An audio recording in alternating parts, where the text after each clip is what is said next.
कोई इंसान अपने जीवन के भौतिक, आध्यात्मिक या किसी भी आयाम में कितनी दूर जाएगा, ये मूल रूप से इस पर निर्भर करता है कि उसमें कितनी ऊर्जा भरी हुई है। बहुत से लोगों में ढेर सारी ऊर्जा है, मगर उनके अंदर इस ऊर्जा को एक तरह की व्यक्तिगत शक्ति में रूपांतरित करने का ज्ञान या जरूरी प्रणालियां नहीं है। शक्ति किसी और के बारे में नहीं होती, शक्ति आपके बारे में होती है। आपकी शक्ति की संभावनाएं आपके जीवन की तीव्रता और गहराई को तय करती हैं, और ये भी तय करती हैं कि आप अपने जीवन में जिस क्षेत्र में काम करना चाहते हैं उसमें कितने प्रभावी होंगे। अगर आपको ये शक्ति चाहिए तो आपको अपनी ऊर्जा का इस्तेमाल बुद्धिमानी से करना होगा।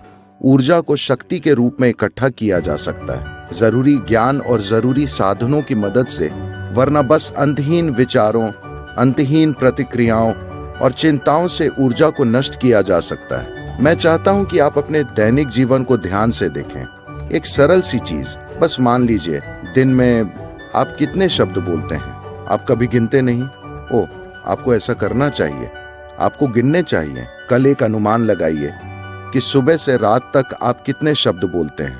परसों उसे 50% तक कम कर दीजिए और वही चीजें कहिए। आप लोगों से संवाद खत्म नहीं कर रहे, आप अभी संवाद कर रहे हैं, मगर 50% कम शब्दों के साथ। आपकी भाषा कौशल निश्चित रूप से बढ़ जाएगी और आप देखेंगे कि आपके अंदर काफी व्यक्तिगत शक्ति विकसित होगी।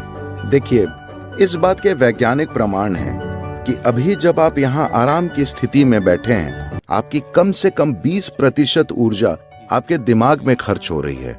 अगर आप अपने दिमाग का बिना वजह अस्थिर होना और हर समय पागल की तरह कूदते रहना कम कर दें, अगर वो स्थिर रहना सीख ले और सिर्फ वही करे जो जरूरी है, तो जबरदस्त व्यक्तिगत शक्ति पैदा होगी। आप अभी अपने मन के साथ ऐसा नहीं कर सकते। अगर आप उसे रोकने की कोशिश करेंगे तो वो और भी पागल हो जाएगा। कम से कम अपने शरीर के साथ ऐसा करें। अपने शब्दों और अपनी शारीरिक गतिविधि को 50% तक कम करें। अगर आप इसे देखना चाहते हैं तो इसे देखें, उसे देखना चाहते हैं उसे देखें। अगर आप अपने शरीर और शब्दों के साथ ऐसा करते हैं तो ये धीरे धीरे आपके मन में भी प्रकट होने लगेगा।